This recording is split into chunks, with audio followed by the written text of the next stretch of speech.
Welcome to the Cotswolds.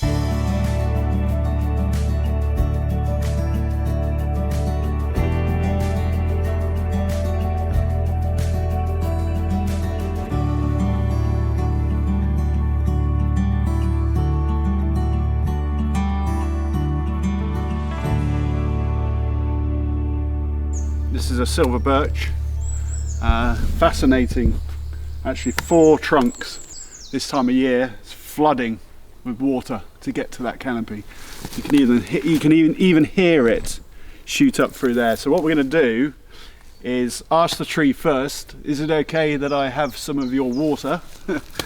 Yeah, the great thing about foraging is that you leave no trace and only take what you need. So we're going to drill a little hole into the trunk at an angle so the water comes down to me, and then I'm going to capture the water and we're going to tap the birch tree. So how I'm going to do this is by just a little hand drill that I have here on my side, and present that to the tree and start extracting some of that beautiful birch water. So we've got the hand drill there, just got a twig through that so we can basically penetrate the tree. We only need to go in about 1 inch. So already we're going to go in like so. As you can see, it's already starting to produce the water, the silver birch water. As you might be able to see that there now, look. And just a little bit further.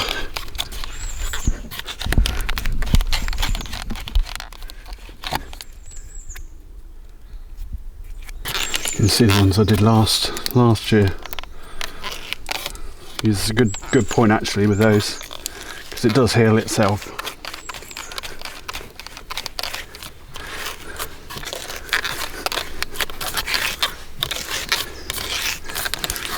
Okay, that should be good enough. Okay, and we've got some of that beautiful sweet sap birch water coming through. What I've got now is, any bartenders might recognise this. This is a speed pourer, and I've just taken out the end there. As you can see, look at that water streaming out now. We just need to channel that so I can start collecting that water drip by drip, drop by drop. We can start to see now, look at this drip out.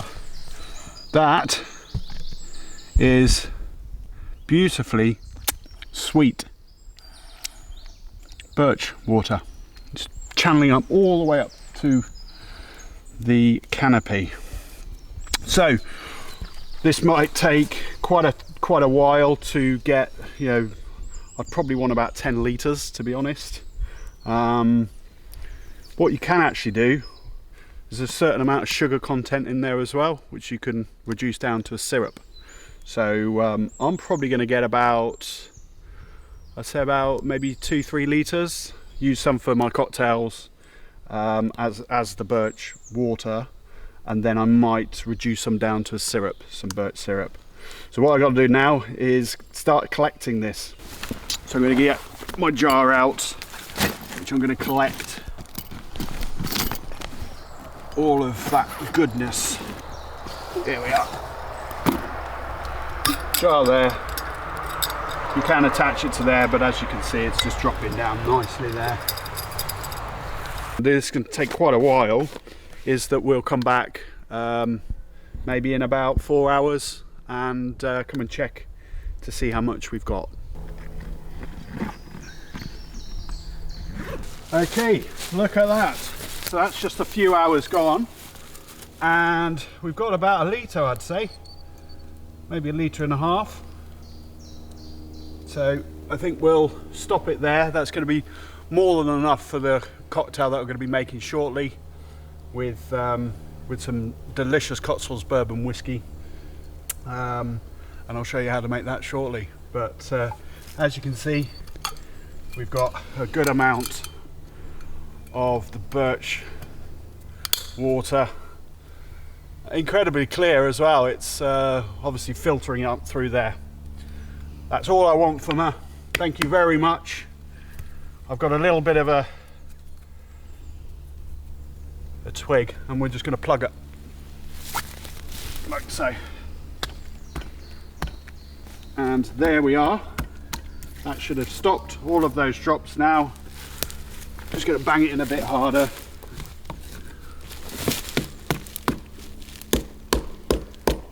And that should be that. Perfect. Thank you. Right. Let's get on. We've got our birch water.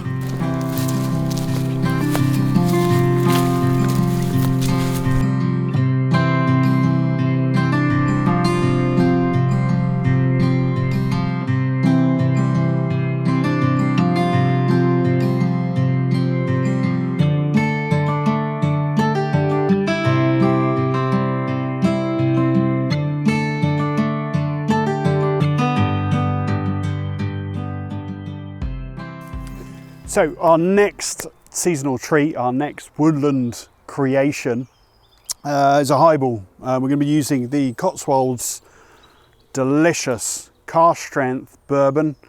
Some incredible bold flavours like vanilla, honey, tropical fruits, you could say coconut and banana. Beautiful style of whiskey. It is cask strength, so it sits at 59, so we don't need a full measure. For instance, we want a bit of dilution to it. But what we're going to use with the Cotswolds whiskey is our birch water. So we tap the birch tree, we got a good amount of water.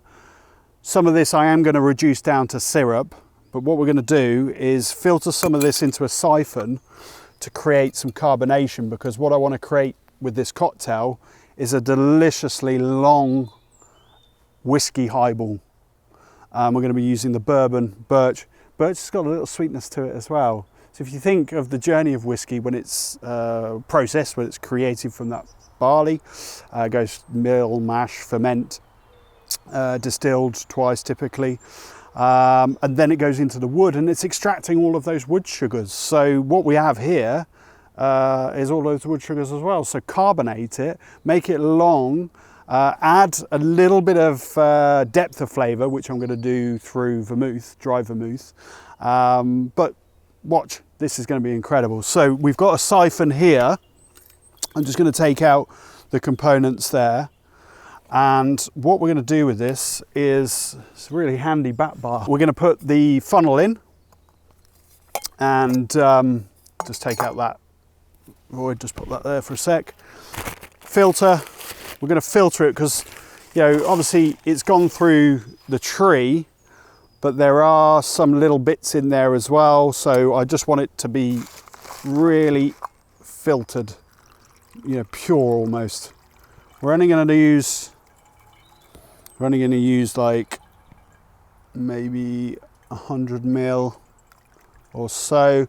So we're just going to let that birch water, I'm going to save that for reducing down to syrup and make some other cocktails with the syrup. It's not as sweet as maple, but it still has that lovely fresh sweetness. Really fantastic ingredient. So let's just put that back up there. We're just going to let that filter. Right, that's all filtered. So we've got all the bits out of it, if there were any bits in it anyway. Just take that over. We've got one gusset that goes through the siphon. And then we've got the lid, or the spout. This is one of our delicious ingredients, birch water that's gone fizzy, which makes a lovely light highball with the bourbon. So we're just going to charge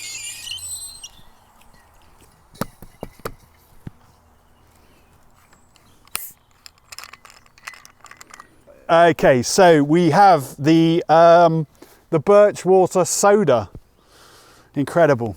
We're going to go with the whiskey, Cotswolds bourbon, in a highball. You wouldn't believe this, but I actually have a ice sphere, because you find these in the wood all the time. Look at that, ice sphere. Beautiful for highballs, not too much dilution. And we're going to add the bourbon first. Like I said, because it's cask strength, you don't need too much, or else it'd be really alcoholic. This sits at 59. Cask strength's really lovely. It presents the product at its purest. So those flavours that you'll be getting from the Cotswolds bourbon cask, like I said, is that kind of tropical fruits, the vanilla and honey. And I'm going to only put 40 ml in there. I've got a bit of dilution from the ice, and we're just going to pour that over the ice like so. And just for some intrigue really in the flavour profile, I'm just going to add a little bit of dry vermouth. And dry vermouth again will just add a more kind of depth of botanical flavour. So I'm only going to put in 15 ml. So nothing too much.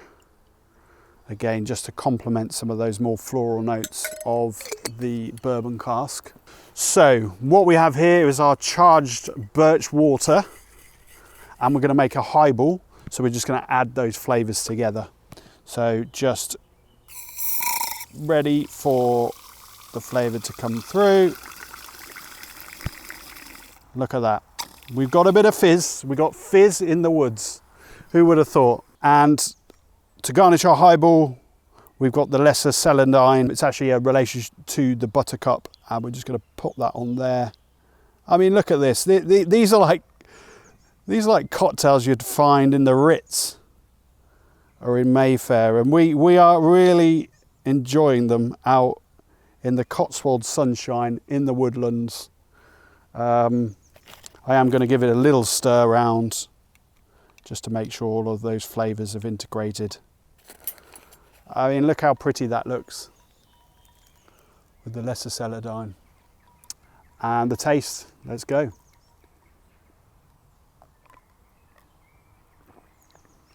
Deliciously fresh, long, vibrant.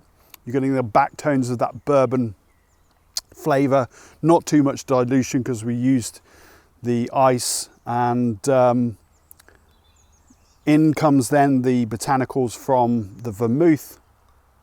Just very fresh and vibrant with that carbonated birch water as well, adding to flavour. It's really soft on the palate, like really soft. It's not very minerally, but a beautiful, beautiful highball. Thank you to the woods. Thank you to you. Enjoy. Cheers.